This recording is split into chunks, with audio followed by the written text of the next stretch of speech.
Sony recently announced the A7R VI, an 8K filmmaking monster of a camera with 32-bit float audio and the first new battery technology from Sony in 8 years. This camera also reveals, in my opinion, a lot of the cards that Sony is going to be playing whenever they announce an eventual FX3 Mark II and A7S IV. So in this video, I want to look at what Sony has revealed already and make some educated guesses about what is coming next, because these future cameras are shaping up to be very exciting looking. We're going to divide this video up into 3 parts too. Things that I believe are guaranteed to be coming, well, as close as you can ever guarantee something whenever you are speculating.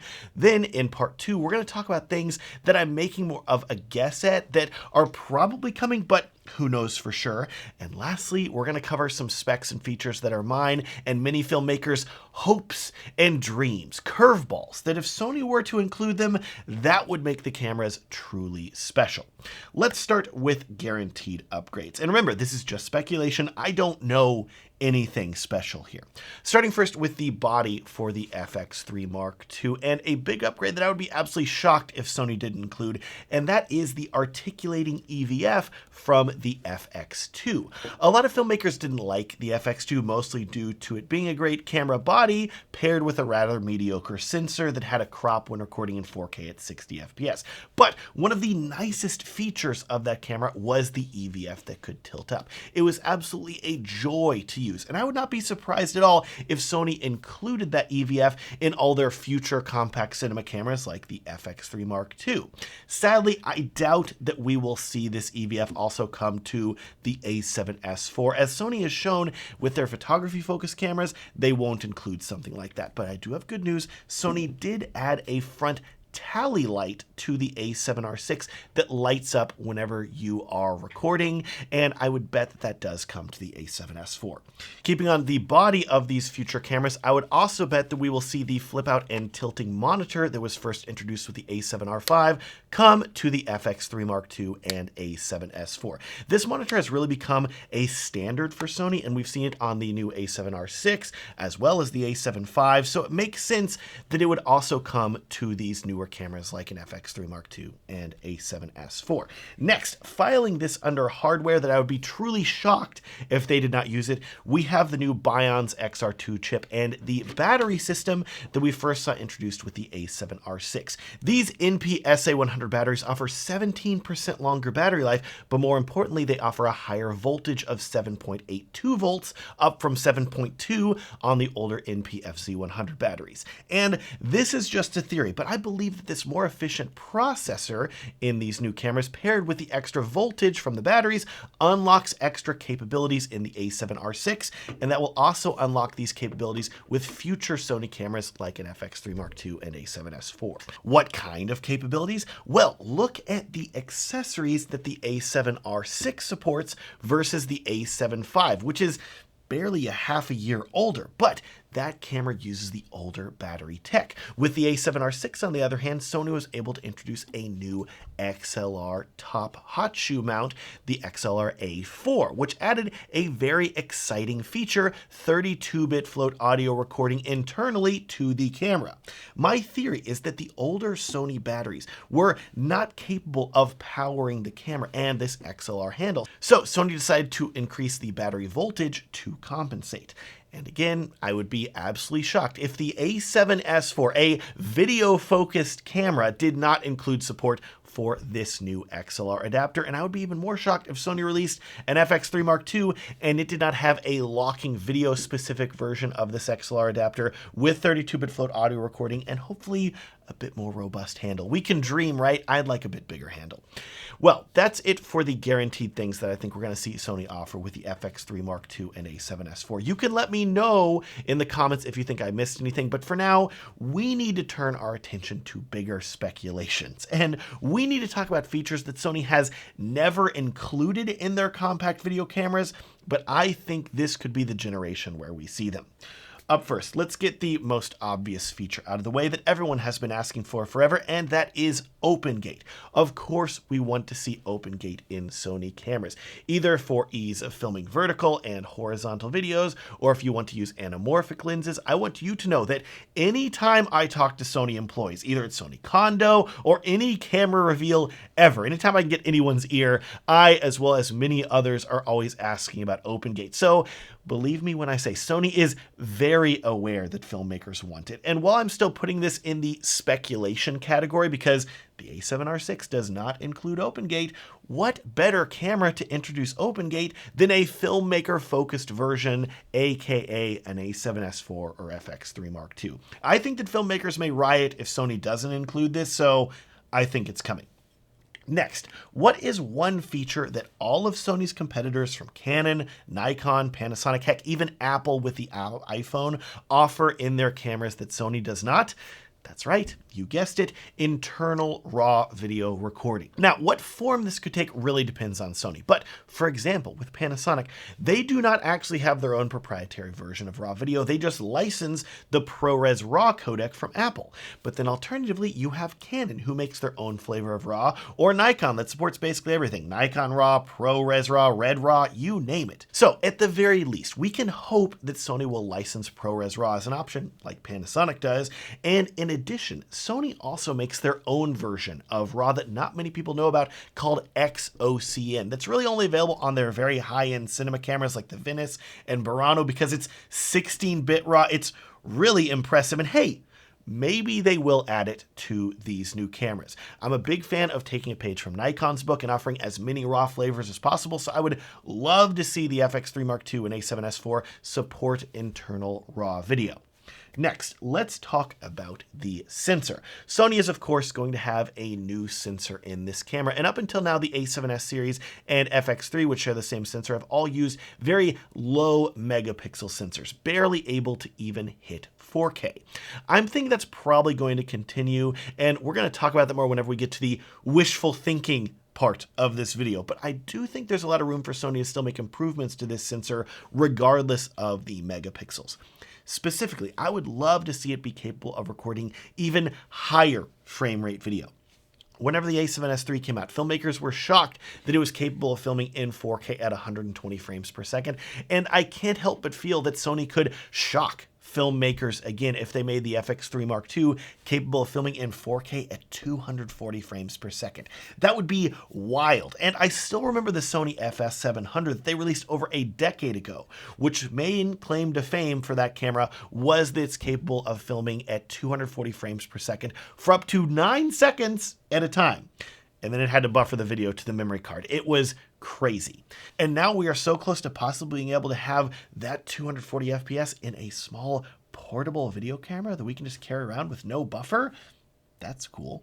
Next, keeping on this sensor upgrade trend. If there's one thing the A7S series has been known for, it's the S, which stands for sensitivity in low light. These cameras from Sony are still considered to be some of the best when it comes to low light performance, but lately we've seen competition from Panasonic and Nikon catch up significantly at higher ISOs. So, just like how Sony amazed filmmakers with a second base ISO of 12,800 that still looked really clean, at the bare minimum, I would expect them to keep that low light performance, especially considering that the A7 V can now hit a second base ISO of 8,000 without issue. But I also wouldn't be surprised if Sony was able to surpass that and either give us a higher second base ISO to further separate the A7S IV and FX3 Mark II from the A7 V, or Canon now offers camera with 3 base ISOs. And what if Sony gave us that too? We could have one base ISO at 800, one at 12,800, and a third at some ridiculous level like 51,200 or something like that. That would blow mine and a lot of filmmakers' minds and really keep the low light crown in Sony's court. Well, that's it for my speculations. Things that I think will probably happen, but that I have no guarantee of actually occurring. Of course, though, that leaves us with the most exciting category. In my opinion, this is where things get really wild because we now need to venture into wishful thinking territory. This is stuff that I, as well as a lot of filmmakers, want, but that seems really unlikely considering how Sony usually does things, but who knows? Maybe they will surprise us. First, let's go back to the sensor. I know that I said that I think it's probably going to continue being a low megapixel 4K sensor, which helps with low light, but what if it didn't have to be? There's a sensor tech that's been around for quite a while at this point. It's very common in smartphones, and it's called quad Bayer. Basically, it makes it so a camera sensor can be a very high megapixel, but the camera can also combine 4 pixels together into groups to make basically larger pixels if needed. This is how the iPhone can give you a 48 megapixel sensor, but by default, it only takes 12 megapixel photos because it combines 4 of the pixels together, which gives you better low light performance.